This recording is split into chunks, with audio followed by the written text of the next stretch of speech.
Frères et sœurs, je vous salue au nom du Seigneur Jésus-Christ. Je vais partager avec vous ce message d'avertissement que le Seigneur Jésus m'a mis à cœur de partager avec vous dans Ézéchiel 3, le verset, je crois, 4 et 5, ainsi qu'Ézéchiel 33. Le Seigneur va dire à Ézéchiel que je t'ai choisi comme un avertisseur.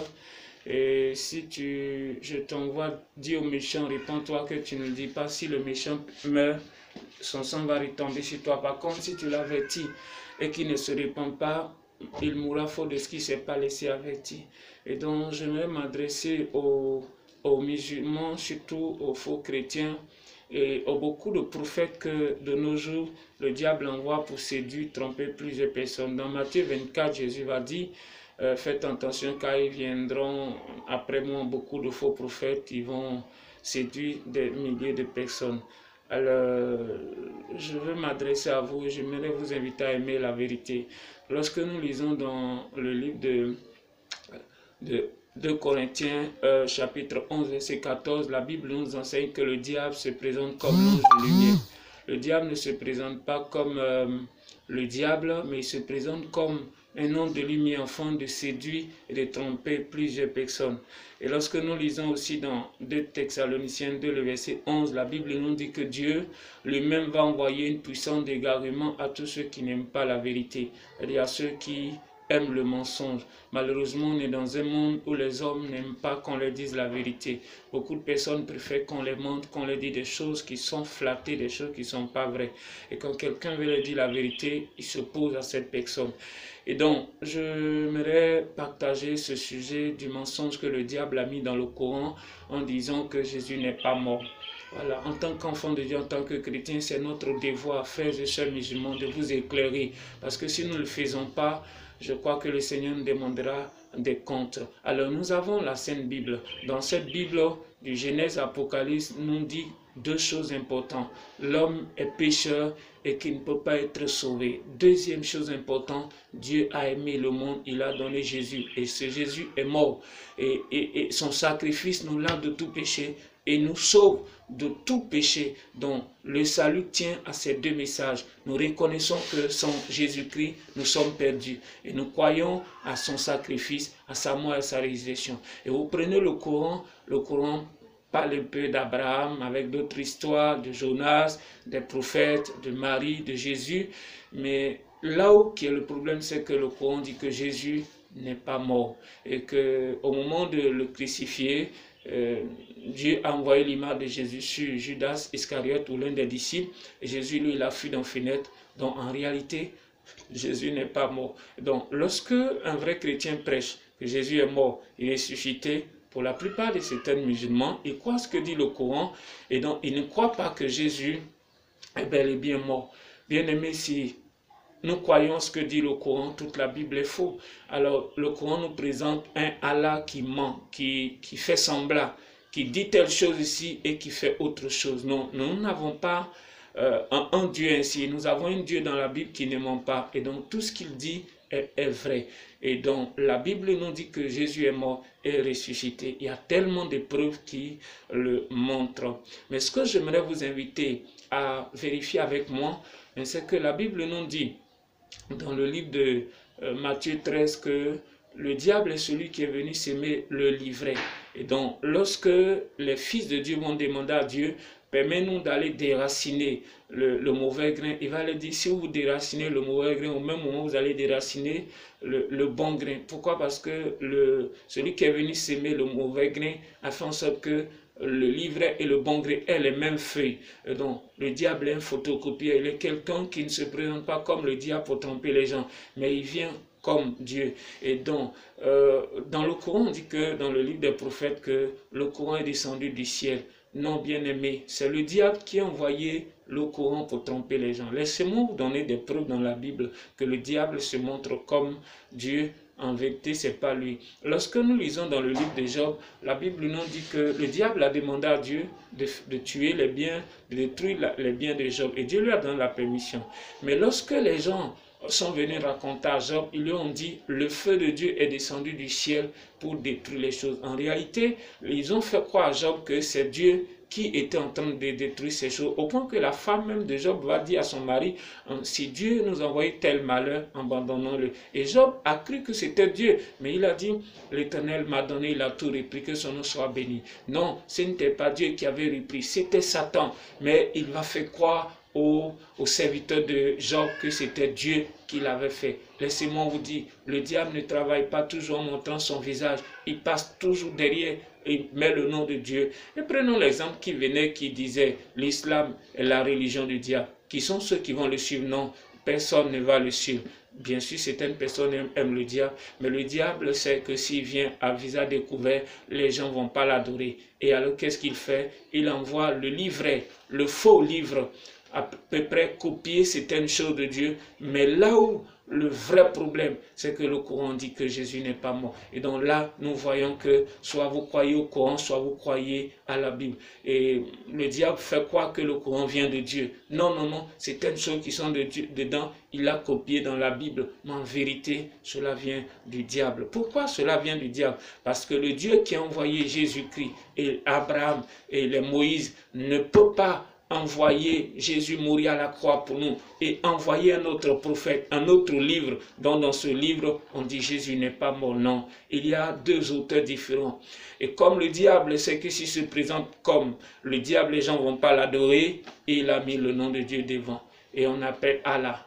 Allah dans le Coran n'est autre personne que le diable caché derrière le nom de Allah. Ce n'est pas le vrai Dieu créateur du ciel, de la terre qui a envoyé ce livre. Et lorsque nous lisons dans le livre des Actes et dans le livre d'Éphésiens, le diable a fait croire aux gens que la statuette de la déesse Diane est descendue du ciel. Les gens croyaient que c'est Dieu qui les avait envoyé cette statuette descendue du ciel. Et ils adoraient cette statuette, alors qu'en vérité, c'était les démons. Oui, un démon est capable, les anges déchus sont capables d'envoyer quelque chose d'en haut, mais cela ne prouve pas que cela vient de Dieu. Alors, chers frères et sœurs musulmans, je le fais par amour pour vous. Si je ne vous dis pas et que vous ne cherchez pas la vérité, je crois que c'est mauvais de ma part. La Bible nous dit dans le livre que j'ai cité, dans 2 Thessaloniciens 2, le verset, je crois 11, que Dieu lui-même enverra une puissance d'égarement à tous ceux qui n'aiment pas la vérité. Donc, vous qui me suivez, si vous n'aimez pas la vérité de Dieu, si vous ne cherchez pas la vérité, Dieu lui-même va vous aider. Et nous avons beaucoup de gens comme ça que Dieu lui-même aide à croire au mensonge du Coran. Ils pensent qu'ils adorent Dieu, ils sont si sincères, mais au dernier moment, ils se rendront compte que le diable les avait blagués. Mais il y en a beaucoup de musulmans aussi qui ont prié Dieu en disant, Seigneur, j'ai entendu prêcher quelqu'un qui a dit que le Coran ne vient pas de toi et que la Bible est de Dieu. Dis-moi. Et quand ils ont cherché la vérité, Dieu s'est révélé à eux. Dieu les a montré que le Dieu derrière le Coran était Satan lui-même. Alors je vous invite à ne pas vous opposer à la vérité de Dieu. Au contraire, vous ne devez pas me détester, car il y aura peu de gens qui auront la vérité à vous adresser tel message. Le Seigneur Jésus vous aime. Il est bel et bien mort pour vos péchés, mes péchés. Il est ressuscité pour nous sauver. Si vous rejetez la vérité de la Bible et que vous croyez au mensonge du Coran qui dit que Jésus n'est pas mort, vous êtes encore dans vos péchés. Qui va vous sauver? Le Coran dit que Jésus revient. C'est bel et bien bon qu'il sera le juge, mais il ne nous montre pas qu'il est le sauveur, alors que vous et moi, nous avons besoin d'être sauvés. Ou vous croyez au Coran, ou soit vous croyez à la Bible. Les deux livres n'ont pas le même auteur. Le Dieu d'Abraham, d'Isaac et de Jacob nous a donné la Bible. Et le Coran arrivé à quel moment? Le Coran est venu 7e siècle, entre 6e siècle et 7e siècle. Donc, il n'y avait pas de témoin oculaire. Selon le Coran lui-même, elle est descendue du ciel. Alors que la Bible, il y avait des témoins. Les Pierre étaient des témoins. Les Paul étaient des témoins. C'était des gens qui ont vécu et qui ont écrit que Jésus est mort et ressuscité. Alors, 700 ans plus tard, ou 600 ans plus tard, au 6e siècle, le Coran descend du ciel et dit que Jésus n'est pas mort. Vous voyez, ça ne tient pas. Et j'aimerais vous inviter à chercher la vérité pendant que vous avez encore l'occasion. Je vais vous inviter à prier le Seigneur. Aujourd'hui, vous pouvez télécharger la Bible sur Internet et cherchez vous-même la vérité. Ne laissez pas les gens vous corrompre en disant que la Bible est falsifiée. Falsifiée par qui? Jésus nous a dit le ciel et la terre vont passer et que ce livre-là ne passera point. Je vais m'adresser aussi à tous ceux qui suivent Kakou Philippe. La Bible nous dit que le ciel et la terre vont passer et que ce livre-là ne passera point. Mais les disciples de Kakou Philippe n'ont plus besoin de Bible d'après lui-même. Ils disent que la Bible est quelque chose de passé et que c'est lui, le prophète, que Dieu s'est révélé à lui. Comment pouvons-nous savoir que c'est vrai ce qu'il dit? C'est à travers la Bible. Mais pour mieux tromper quelqu'un, il faut dire que cette Bible en a plus besoin. Et alors, les gens le suivent bêtement sans réfléchir. Comment de nos jours Dieu peut retourner encore comme dans l'Ancien Testament? Nous sommes dans le Nouveau Testament. Et dans le Nouveau Testament, Dieu a promis de répandre son esprit sur toute chair. Et sur la terre, Dieu ne peut pas choisir seulement que seul prophète. Non, il a envoyé des prophètes, des apôtres. Alors, il a choisi 12 apôtres. Comment il va retourner comme au temps de lui? Nous ne sommes plus au temps de lui. Et je vous invite à ne pas suivre Kakou Philippe. Lisez votre Bible, priez le Seigneur. Je vais aussi m'adresser à tous ceux qui vont à l'église, dans grande église ou petite église. Le problème n'est pas que vous partez à l'église. Est-ce que vous croyez à la vérité que dit la Bible? Est-ce que vous suivez au mensonge des hommes? Il y a beaucoup aujourd'hui, surtout dans l'église catholique, qui adorent Marie et qui vont se prosterner devant des statuettes. Bien aimé, j'aimerais vous dire que Dieu nous condamne. Dans le premier commandement, Dieu nous interdit et nous dit: tu ne dois pas te prosterner devant des statuettes. Mais l'église catholique, pour tromper les gens, a dit aux gens de ne pas lire la Bible. Et donc, ils ont introduit beaucoup de mensonges auxquels les gens ne font pas attention. Ils ont introduit beaucoup de doctrines qui n'est pas de Dieu. La Bible nous dit dans 2 Timothée 4 que dans les derniers temps, l'Esprit le dit clairement que beaucoup vont abandonner la vérité et vont s'attacher aux enseignements des démons. Et c'est ce que nous voyons. Et ces enseignements des démons, ils diront à certaines personnes de ne pas se marier. Nous voyons qu'on interdit les prêtres de ne pas se marier. Et ça, c'est un signe qui montre des enseignements des démons. Donc, se prosterner devant des statuettes ou invoquer Marie n'est pas biblique. Pourquoi? Il n'y a que Dieu seul qui est partout. Le diable n'est pas à la fois partout. Marie est au ciel, la vraie mère de Jésus-Christ. Nous croyons qu'elle est sauvée. Et étant au ciel, elle ne peut pas aussi être sur la terre. Au même moment, sur toute la terre pour écouter les prières. Donc, ceux qui prient les statuettes en disant que c'est Marie qui les a exaucées, j'aimerais vous dire que c'est les déesses, les démons qui vous exaucent et vous font croire que c'est elle, afin de mieux encore vous conduire. Écoutez le verset que je vous ai cité, 2 Thessaloniciens, le verset 11 et 12. Si vous n'aimez pas la vérité, Dieu lui-même va vous pousser à croire au mensonge. Vous allez croire comme si c'était Marie qui vous exauçait. Mais au dernier moment, vous allez vous rendre compte que c'était le diable qui vous avait blagué. Pourquoi? Parce que vous n'avez pas aimé la vérité. Donc, je vous en supplie, il est l'heure que vous ouvrez vos yeux et que vous cherchez la vérité afin d'être sauvés. Et dans le même l'ordre, lorsque nous lisons dans 2 Timothée 4, où il dit que les démons vont prescrire de ne pas manger certains aliments. Cela m'amène à parler un peu des églises de 7e jour. Écoutez, Jésus est mort vendredi, il est ressuscité dimanche. Dans le Nouveau Testament, dans la Nouvelle Alliance, il nous a donné un nouveau jour, le dimanche. Et nous célébrons le Seigneur sur la base de ce que Jésus est mort. Et le premier jour de la semaine, quand nous lisons tout le Nouveau Testament, les gens adoraient le Seigneur le premier jour de la semaine qui est le dimanche. Donc, le Seigneur a créé le ciel et la terre. Il a terminé avec le 7e jour, mais ça c'était dans l'Ancien Testament. Et dans le Nouveau Testament, dans la Nouvelle Alliance, il commence l'Église avec le premier jour de la semaine. Et donc, dans ces enseignements des démons, nous trouvons que les gens interdisent de ne pas manger certains aliments.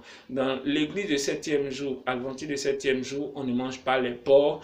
Et il y a encore la loi, les interdictions. Non, j'aimerais vous inviter. Le sabbat n'était que l'ombre des choses à venir. Jésus-Christ est la réalité. Je vous invite à chercher mieux, à connaître la vérité. Le problème n'est pas que vous soyez dans une grande église où des millions de personnes croient. Ça a été prophétisé que le diable va séduire plusieurs personnes. Et moi, je vous invite à aimer la vérité. Je vous invite à prier le Seigneur, où que vous vous trouvez en demandant au Seigneur, que vous soyez dans l'islam, vous soyez bouddhiste, vous soyez dans l'église adventiste de 7e jour, vous soyez fils de Kakou Philippe, vous soyez fille de Marie. J'aimerais vous en supplier. Nous sommes dans les derniers temps. Jésus revient bientôt et le problème n'est pas de dire que je suis religieux. Non, est-ce que ce à quoi tu crois est vrai? Il dit, ce ne sont pas tous ceux qui disent Seigneur, Seigneur qui seront sauvés, mais ceux qui font la volonté du Seigneur. Alors je vous invite à chercher la vérité. Et la Bible dit dans Jean 8:2, la vérité vous affranchira Je vous aime et je souhaite que à travers ce vidéo, ce message, vous soyez candidat à la recherche à la vérité en priant le Seigneur de vous révéler la vérité pour ne pas que demain soit trop tard. Que la paix du Seigneur soit avec vous. Lisez la parole du Seigneur. Priez le Seigneur d'ouvrir vos yeux. Et ne soyez pas des candidats de l'enfer. Ne soyez pas des gens rigides, des gens qui sont rigides en disant non, j'ai ma religion, je crois à ce qu'on m'a dit. Il faut chercher pour ne pas que demain soit trop tard. Pour terminer, dans la Bible, nous avons des Sadducéens. Les Sadducéens étaient des gens qui disaient que les anges n'existaient pas, il n'y avait pas de résurrection. Ils avaient beaucoup de personnes qui les croyaient, qui croyaient que ce message était vrai. Ils les suivaient, mais c'était faux. Jésus les a dit, vous vous trompez, vous êtes dans l'erreur parce que vous ne comprenez rien. Les pharisiens aussi, ils croyaient à la résurrection, aux anges, mais ils ne pratiquaient pas ce à quoi ils enseignaient. Et Jésus les a reprochés qu'ils n'allaient pas être sauvés. Que le Seigneur nous aide à être candidats de la vérité. Que Dieu vous bénisse au nom du Seigneur Jésus-Christ. Amen.